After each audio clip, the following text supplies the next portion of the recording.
Hello, KTI students. We are in week 7 of our lectures. I cannot believe where the time has gone. I cannot believe that the semester is almost coming to an end, but it is. Our lectures this week will be in 2 YouTube links. We're going to be doing the first half with Margaret Newman and the health as expanding consciousness. And then the second half of the lecture, which will be on a different YouTube link, will be about Parsis. Now let's get started on the simultaneity paradigm.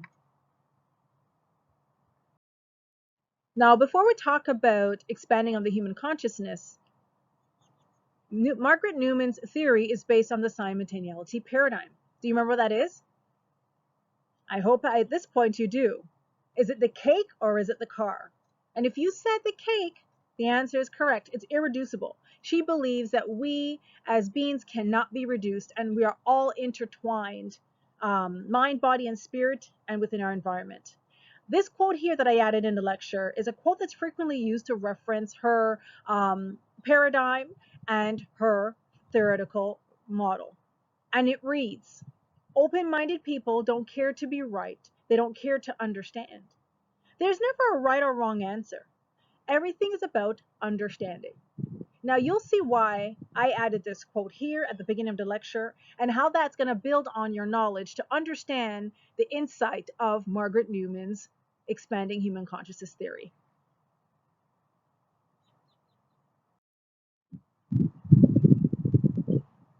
Margaret Newman, so just some background about her. So her foundation started very, very early when it comes to the philosophical, deductive reasoning point of view. She learned at a very early age that it's about mind over matter. Now, what does that mean? Mind over matter. She believed and she learned from her father, who was a philosopher, that if we are able to channel our inner being or channel our mindsets, that anything that we put our minds to, we can achieve it. Does that sound familiar to some of you? I bet it does. Our parents probably have said that to us. Friends have said it to us. I bet you even in this nursing program, as you've been on this journey, that even some of your fellow students or colleagues have said it to you that you can get through this. This information on the slide is just nice to know information about Margaret Newman and how her lived experiences really was the foundation or even the genesis of her nursing theory and how it has evolved to our practice in current day.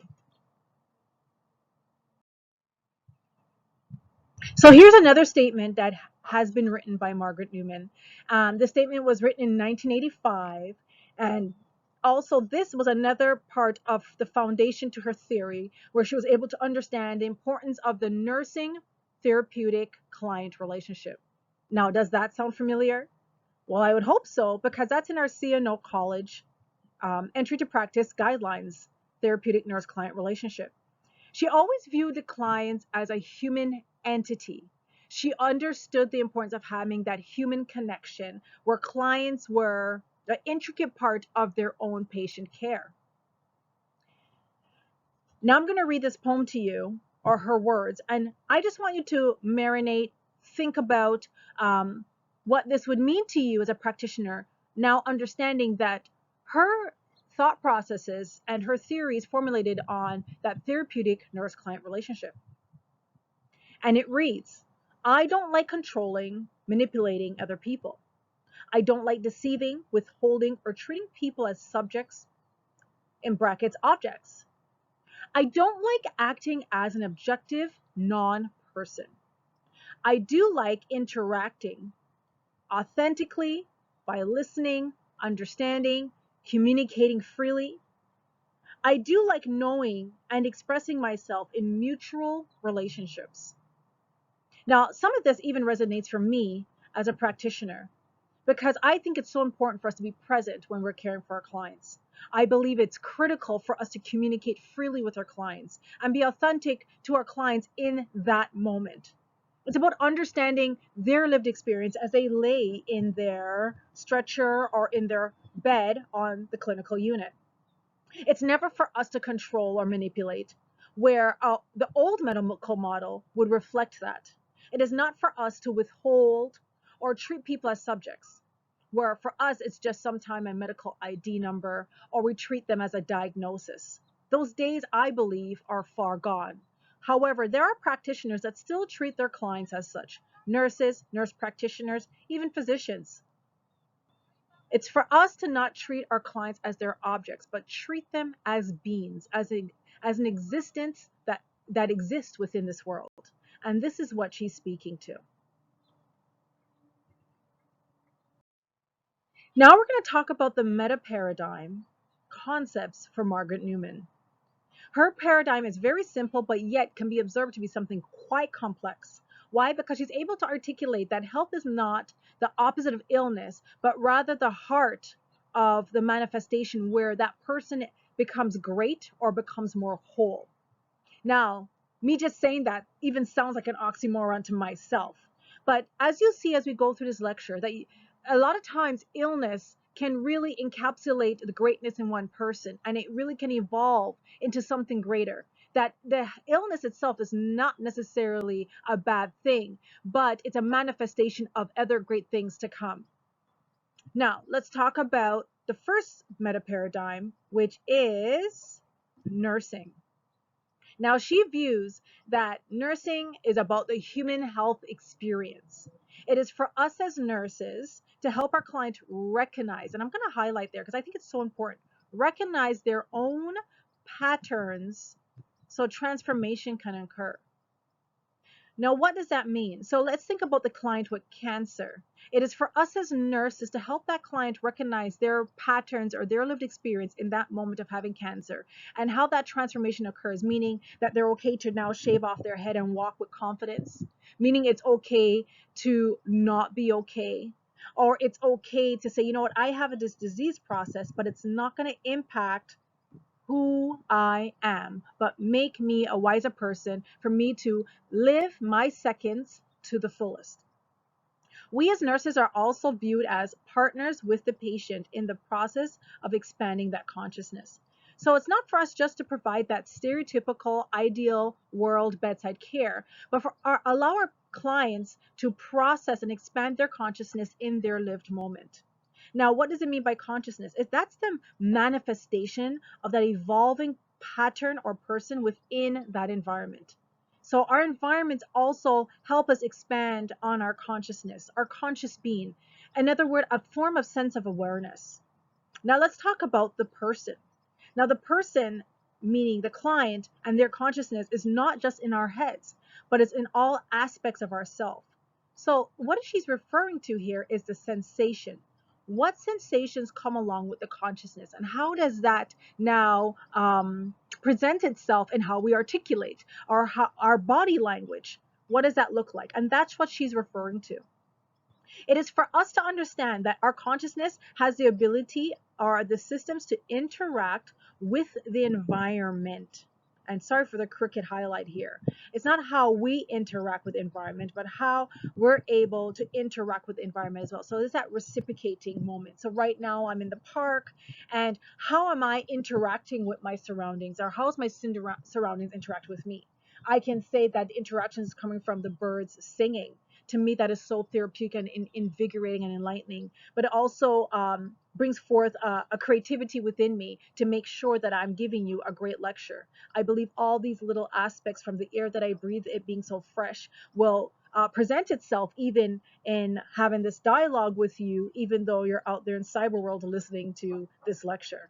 And that's what she's meaning, that not only is it environment interacting with me, but I'm interacting with it. Are we a little far-fetched yet? I hope not. Let's continue on with her meta-paradigm concept. Now, the next part of her paradigm is looking at the concept of health. And with health, here we go, is that it is a fusion of the disease and the non-disease. So just because we have an illness doesn't mean the entire system is diseased. And that's what she's saying, that there's parts of us that has this illness, but there's parts of us that doesn't. So we may have a cardiac condition, but that cardiac condition doesn't impact my mind, if that makes any sense, because the disease is not in the mind, it's in my heart. Or the disease is in my stomach, not in my heart. And how these values now help us understand that health is not about being less than, but understanding that even though there's a disease, we still can be healthy. And I think we've established that already when we said that our clients are able to ascertain what health is. They're able to define their version of health. Health is never the absence of disease anymore. And that's what she is speaking to. I will highlight here as well, if I can find my highlighter, there we go, is becoming ill doesn't diminish wholeness, but instead it changes it. And absolutely, when we are sick, does that mean that we are less whole or that we are less of a person? We may not be equipped to do our day-to-day functioning, but instead what it does, it changes us, and we have to adapt to what the illness is, if that makes any sense. So we're not diminished, but all we're going to do is work with our environment, and our environment is going to work with us. On that note, let's talk about the environment and how that looks in her meta paradigm. It looks as if she's saying here that it is a larger whole. It is beyond the consciousness of the individual. Absolutely. Because even as I sit here in the park, there's a connection here happening between the trees, the grasses, the grass, the birds singing, the river that's just behind the trees that you cannot see. And all of this play an intricate part communicating with one another, having a symbiotic relationship, because all of this needs one another to thrive. That is what she's saying here. It's beyond our consciousness because we don't see that in our conscious mind. It is beyond what we see, but we know it does exist. Does that make sense? She also wants to speak to the consciousness resides in all matter in the universe, right? So it coextends and builds on each other. So that's what I just elaborated on as well. Everything in this planet coexists. We coexist because the ocean, right? And what the ocean does for us. We coexist because of the air that we breathe. We coexist because of the sun. We coexist because of the trees. The trees give us oxygen, we breathe. When we breathe out our carbon dioxide, the tree takes it, turns it back to oxygen for us to inhale it again. So this is a coexistence that she's talking about, and extends beyond our physical being. Now, what I'm going to do for this slide is that I'm going to speak to Newman's paradigms as it reads here for verbatim, and then I'm going to expand on it, meaning what does she mean by that. Now, I'm just going to get my highlighter working here again, and there we go. Oh, the highlighter's not working, and I'm not deleting this. We are moving from attention on the other object to attention to the we in relationship. And all she's saying is that we're not trying to objectify anything.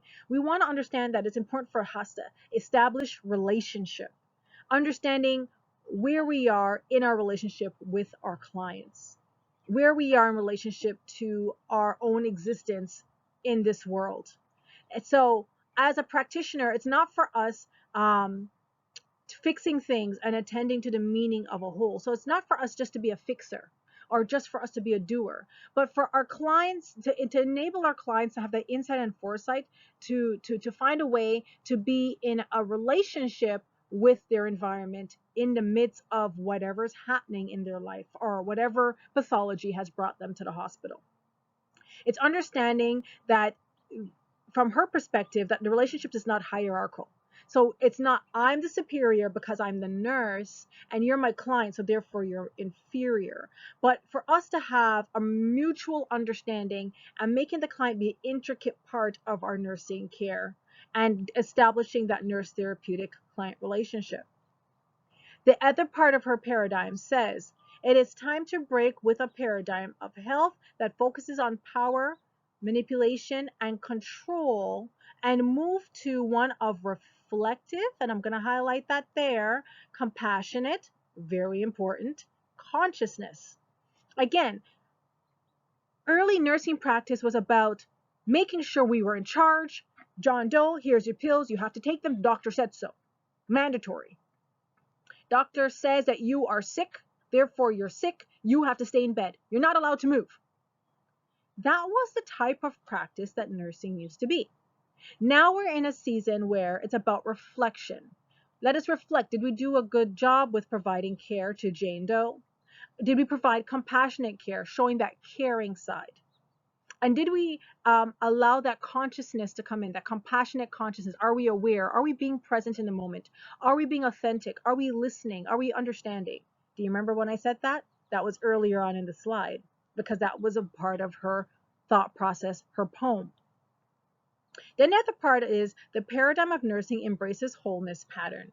It reveals a world that is moving and evolving and transforming process. So when we evolve, when we grow, when we mature, even in sickness, it is a transformative process. And this is what she's saying. Like I shared with many of you in our Google Meets last week who were able to attend, that when I became sick with pneumonia and had PE, it was a transformative process for me, because I realized in a moment how this sickness has changed my insight and foresight with regards to how I practiced. It changed my insight and foresight with regards to appreciating life, appreciation of breath, appreciation of the moments that we cultivate intentionally or unintentionally. So this is what she's speaking to in her paradigm. Now let's continue. The nurse-client relationship is so important, hint, hint, wink, wink. And why is it so important? Well, several reasons. Well, it's part of the CNO, nursing standard. And it's important because we as nurses, this is really a significant part of our practice. And it is important. Why? Because guess what? We develop a relationship with our clients. So I just gave several reasons why it's so important, hint, hint, wink, wink. Now, it is for us to see past a lot of the things that our clients may be experiencing, because sometimes our own biases, our own self-awareness, or our emotional intelligence, depending on where we are, can really impact the nurse-client relationship. It is for us to understand that in this moment when we're caring for a client, that we are in a partnership. We are trying to create a symbiotic relationship. Now, for those of you that have never heard that term before, symbiotic, it's basically when two things cannot live without each other. So in the world of nature, sharks usually have these, they look like leeches that stick onto them.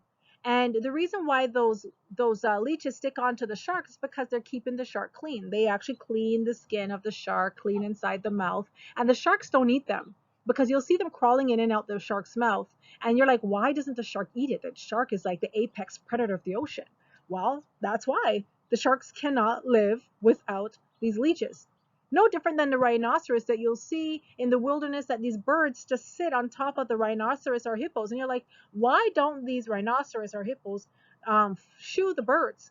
No, they don't. Why? Because these birds are eating the bugs that are trying to make homes on the rhinoceros, a symbiotic relationship. Now, what does it mean for us as practitioners, and bring it back to nursing theory instead of National Geographic, is that we as nurses need to establish a relationship with our client, because we need to establish trust. Because you have to remember, our clients are in a vulnerable state. They are sick, they're in an environment that is brand new to them, and we are going to be their primary point of contact. But if we are able to establish a partnership with them, if we're able to establish trust with our clients, now guess what? They're going to receive the optimal care, because not only did we respect their needs, we honored their needs, and we're giving them the best care possible that's reflective of who they are as a being. And this is what Newman is speaking to. It's never for us to, and I want to emphasize this, fix their problem. Because when they're discharged from the hospital, guess what? They're going to be faced with some of the same challenges. So it's so important for us that we give them the tools for them to be effective to manage at home once they're being discharged. Now, here is the framework. It's called the Choice Points Young model that was created in 1976. And this is what Margaret Newman uses to speak to with regards to understanding the expansion of human consciousness. So I'm going to talk about it in detail and for you to have understanding. So the first point in this model, and she starts on my left hand side, saying potential freedom. And potential freedom is basically we're at the place where a change is about to happen and we're going to break free from whatever is keeping us in our own bondage. So is it our reservations? Is it our fears? Is it our anxieties? Is it our disappointments? Is it a lived experience that basically had put up barriers and walls that has hindered us from our freedom? And once you realize what that potential freedom looks like, we come to a place where it's called binding. And binding is when individuals is sacrificed for the sake of the collective, who no need for initiative because of everything that's being regulated for the individual.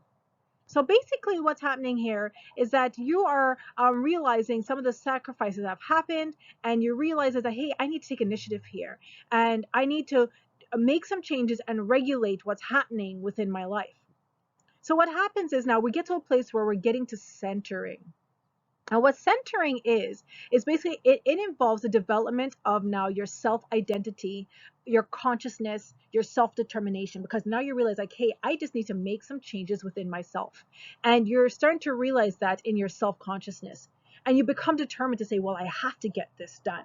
That self-determination piece.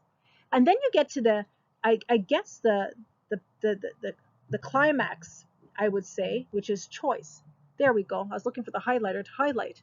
And that basically is when you as the individual or our client realizes that the old ways are no longer working for us. And we get to that real peak of self-awareness. Our inner growth happens and transformation happens. And as a result of that transformation, we are able now to clearly make a choice to break free from those old habits. A lot of this will happen New Year's. So January comes and everyone's like, I'm gonna quit smoking. I'm not gonna drink coffee anymore. I'm going on a diet because I want to lose 15 pounds. But whatever it is, you have that self-awareness to say, this is what I'm going to do, and I'm going to break free and create new habits. Now we're going to get to the place where we're decentering. And what decentering is basically it's characterizing by the shift of your development of yourself or the shift of development of your client. And you're dedicated now to your greater self, or the client's dedicated to their greater self. So the client now that has experienced a trauma, such as an amputation, they are determined to say, I'm not going to let this amputation dictate my life, but I'm going to dictate my life regardless of the amputation and overcome this change. That is a characterized of the shift of, oh, let me be sorry for myself because tragedy happened, versus, no, let us be conquerors in our situation. Then we get to a place where it's called unbinding. And unbinding basically is a stage where Newman states that not many people are able to achieve because of just how high level in thought processes. This is where you really are able to tap into that consciousness. Now, some people will say, instead of consciousness, we spoke about spirituality. This is when you're really able to be in tune with your spirituality or your spirit man.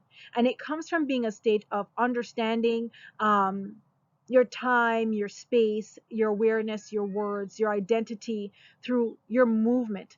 Another way that we articulate it now, which I think is a very popular term, is mindfulness. So if anybody's ever heard of the term mindfulness, meaning you are aware that you are touching your keyboard and you're aware that you are typing a document, mindfulness. You are taking the time to say, hey, I am actually brushing my teeth and I'm going to take the time to do it properly, mindfulness.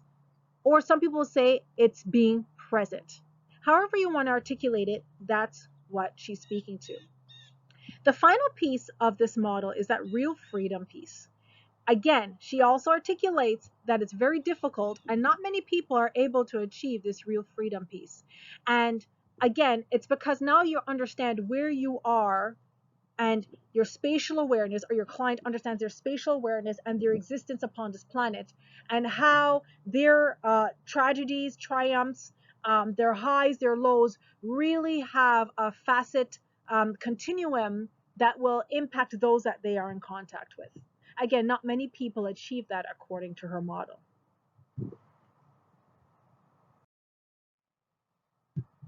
Now, how do we do the expansion of the health expansion consciousness, or the human expansion consciousness perspective. Well, the way that works for us as as practitioners in the practice setting is that we're going to expand on our consciousness. Well, all we have to do is be mindful or be present. That is a start. Be aware of time and presence. Resonate with the whole. And what does that say, resonate with the whole? Resonate with the entire experience that you're having with your client.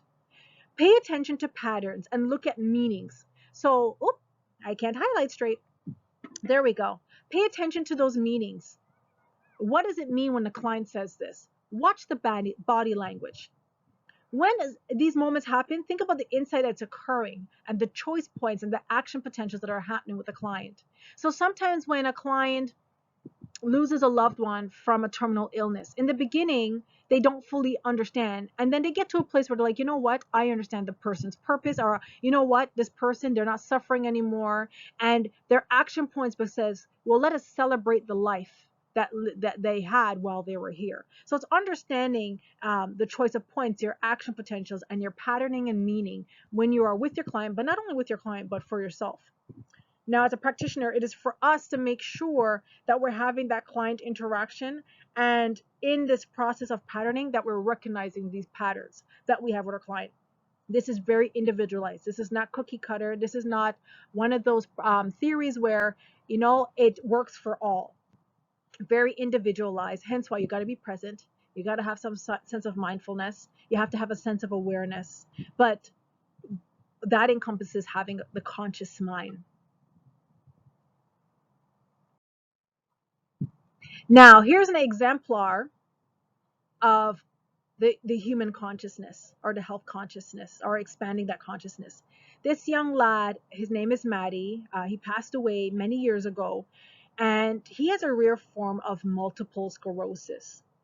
And there are several things that you'll see that makes him quite unique to his life journey and the impact that he had on many lives while he was here. He passed away at the age of 11, but he realized in his formative years some key things that really represents and embodies the human consciousness.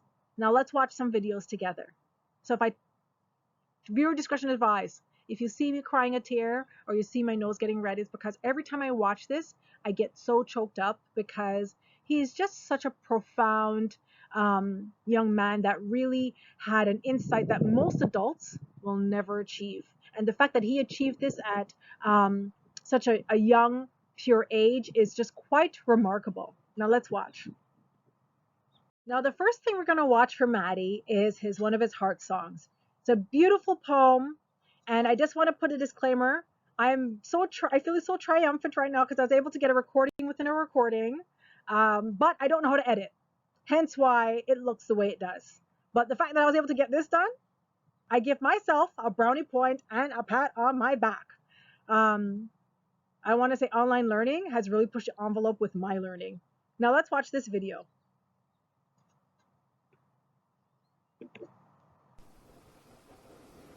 I could, if they would. If they would find a cure when I'm a kid, I could ride a bike and sail on rollerblades, and I could go on really long nature hikes. If they would find a cure when I'm a teenager, I could earn my license and drive a car, and I could dance every dance at my senior prom. If they would find a cure when I'm a young adult, I could travel around the world and teach peace, and I could marry and have children of my own. If they would find a cure when I'm grown old, I could visit exotic places and appreciate culture, and I could proudly share pictures of my grandchildren. If they would find a cure when I'm alive, I could live each day without pain and machines, and I could celebrate the biggest thank you of life ever. If they would find a cure when I'm buried into heaven, I could still celebrate with my brothers and sister there, and I could still be happy knowing that I was a part of the effort. Maddie J.T. Stepanek, June 2000. Now, isn't that a beautiful poem? If I could, I would. Doesn't that think about some of the things that if I could, I would? It definitely was tearjerker for me the very, very first time I saw it, because it just provided me a new level of insight that I never really thought about many, many, many years ago. And I actually learned about this young lad when I saw him on the Oprah show before I was a professor at Durham College, Ontario Tech University. Now let's go to the next video.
Today I have the privilege and the honor to meet for the first time a remarkable little boy that I wanted to meet from the moment I heard his story. His name is Matty Stepanek, and I hear he's an extraordinary person. He's only 11 years old. I've spoken to him on the phone several times, but today is the first time we're actually meeting in person.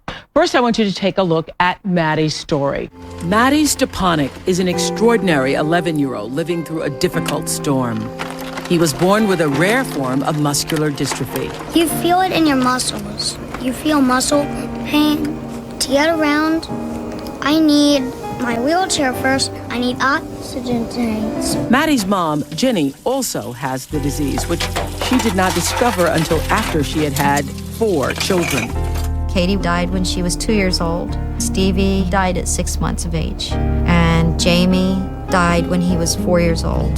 Matty has miraculously just turned 11, which nobody would have ever guessed possible. From a very young age, Matty was special. Even while tethered to oxygen, he earned a junior black belt in martial arts. Matty is a very unique spirit. A lot of people would say he's an old soul. He's spiritual, and he's hopeful for something bigger than himself.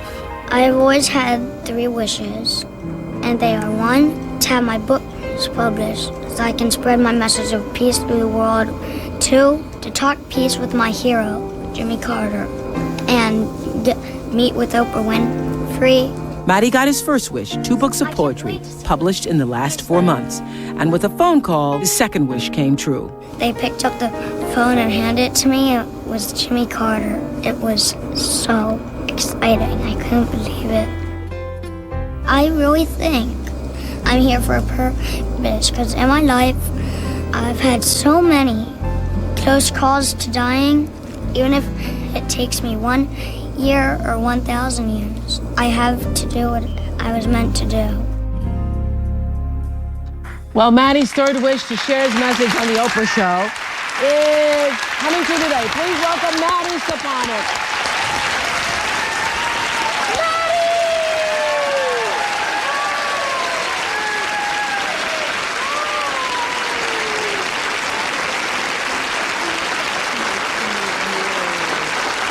You're everything I imagined. Nice to meet ya. Oh my gosh, you're here. You made it here. Thank you so much. You're everything I imagined. You know, all the producers are running around like you're a big celebrity. And the producer of this show, she said, he does not disappoint. He's everything we imagined him to be. Thank you. You really are. This was your first time flying, coming here too, right? Yes, it was. And what was that like for you? It was amazing for me. I mean, even especially when we had to go through this huge cloud. Uh-huh. We would I saw a cloud coming, and I figured they would just go around it. Yeah. All of a sudden, I'm surrounded by white stuff, and I felt like I was in this fluffy marshmallow. And this fluffy marshmallow. That's it. And for my mom, however,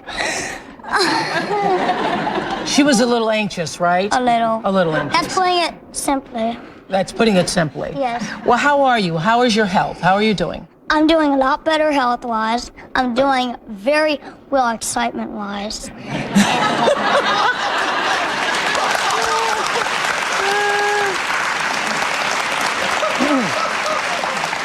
So I heard that a lot of grown-ups had tried to get you to let go of the 3 wishes, but you held on to them. Yeah. Yes. Because?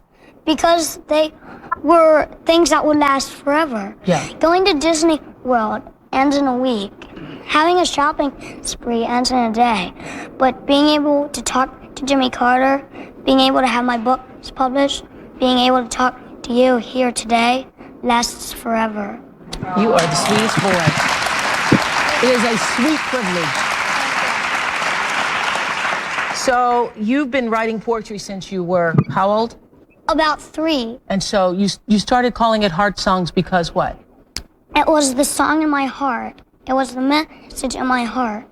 A heart song doesn't have to be a song in your heart, even talking about love and peace. It can just be your message. It can be your feelings. There are no words to describe. Yeah. So you guys can watch the entire interview. The link is in the PowerPoint. Remarkable, isn't it? See, I'm all teary. Every time I watch it, never ceases to jerk a tear in my eye. I remember having a client saying the same thing to me in my formative years of nursing practice. And when she was on actually her deathbed, she was one of the wealthiest women I had the privilege of caring for within Canada. And she laid in that bed. She was one of the first women to actually fly in Canada. She was one of the first women to actually have many experiences that most women never had in that era, in the 1930s and 40s. And there she was laying up on her bed it was in her 90s. And she said to me, travel the world, eat good food, and create memories. And isn't it ironic that here's this 11-year-old saying the same thing in his own words? Memories last a lifetime, and for you to create memories, you got to be present. For you to create memories, you have to have a sense of consciousness. For you to create memories, you have to have a sense of awareness and emotional intelligence. And for us as nurses, when our clients are sick and bringing it back into nursing practice, that's what we need to do. That's what we need to embody. We need to make sure that we are providing those moments for our clients that when they are discharged, that they can say this was a good experience, a positive changing, life altering experience.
we're at the end of the first half of our lecture. It is time for you to have a break. Self-care, self-care, self-care. Go and get your snack, have your tea, have your coffee, have your Coca-Cola, have your Pepsi, have your orange juice, whatever it is, and come on back, click on your second link, and let's now start talking about Parsis. What a great lecture. I hope you enjoyed it as much as I enjoyed doing it this day, and I'll see you soon.